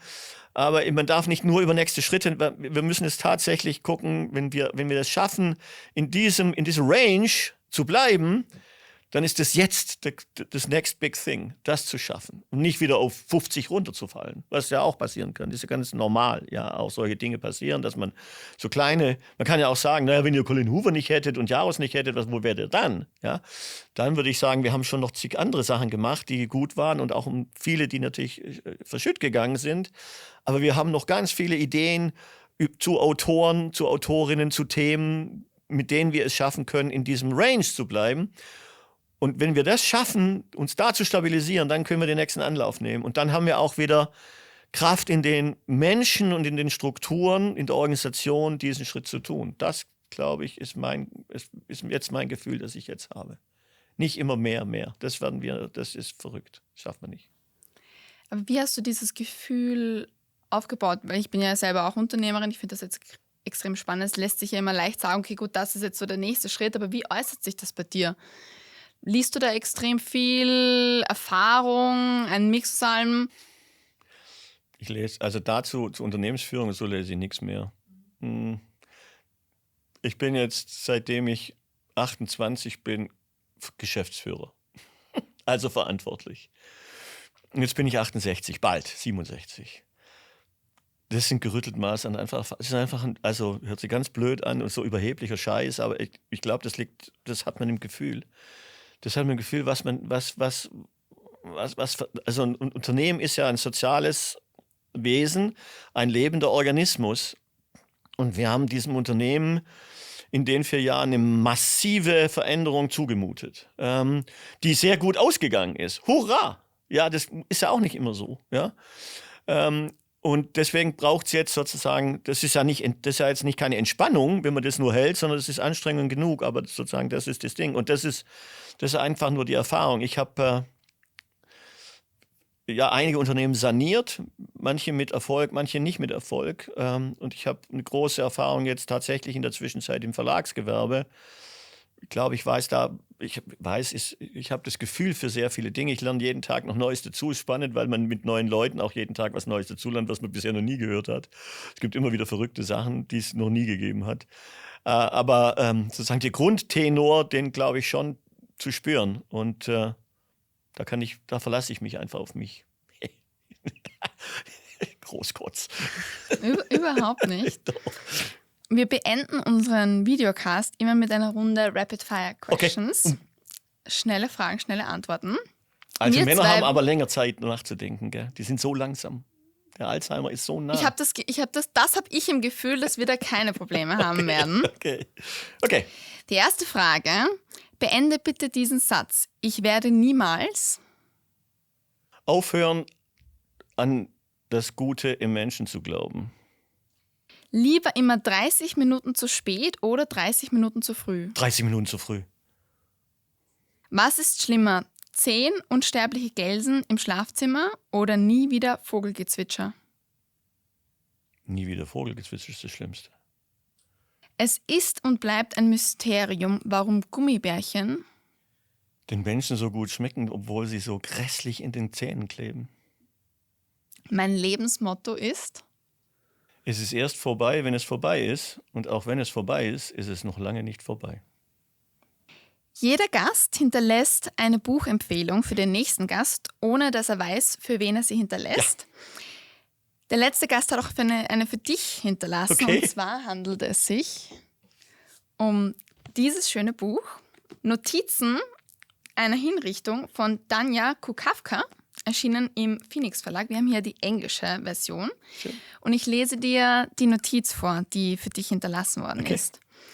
Dieser Thriller über das Verhalten eines Serienmörders ist anders. Der Fokus liegt nicht auf einer selbstgefälligen Handlungsbeschreibung des Täters oder einer Ausführung der Ermittlungsarbeit. Danias Notizen zu einer Hinrichtung ist eine Sammlung, erzählt aus der Perspektive von Wegbegleiterinnen des Serienmörders. Die Einblicke in die Gefühlswelten, die verschiedenen Charaktere, die Sprünge in der Zeit und persönlichen Sequenzen machen diesen Thriller zu etwas ganz Besonderem. Super, vielen Dank. Das ist ja großartig. Toll. Das Cover ist auch ziemlich mega. Cover ist der Hammer. Chris Whittaker, okay. Und es gibt dazu eine Abschlussfrage. Okay. Die da lautet, weil der Titel ja auch Notizen heißt, was war die letzte Notiz, die du dir selbst geschrieben hast? Ich mir selbst.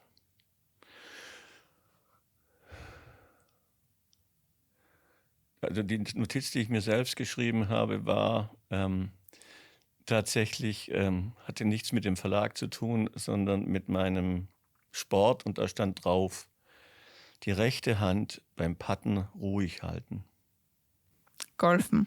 Ja, das habe Was ich für vor ein 10 Handicap? Jahren angefangen. Was für ein Handicap hast du mittlerweile? 20, nicht so besonders. No, 20, hallo? Können wir mal eine Runde spielen gehen? Ja, okay, gern. Ja. Stefan, es war wirklich, wirklich super spannend mit dir. Ich hätte Danke dir. wahrscheinlich noch viel länger reden können und fragen können vor allem. Du hast so viel Erfahrung und so viel Wissen, das du mit uns geteilt hast. Vielen, vielen Dank. Es war wirklich eine sehr, sehr, sehr spannende Episode. Danke sehr, es war ein großer Spaß. Hat viel Spaß gemacht, so viel zu erzählen zu dürfen, ohne dass mich jemand unterbricht. Traum.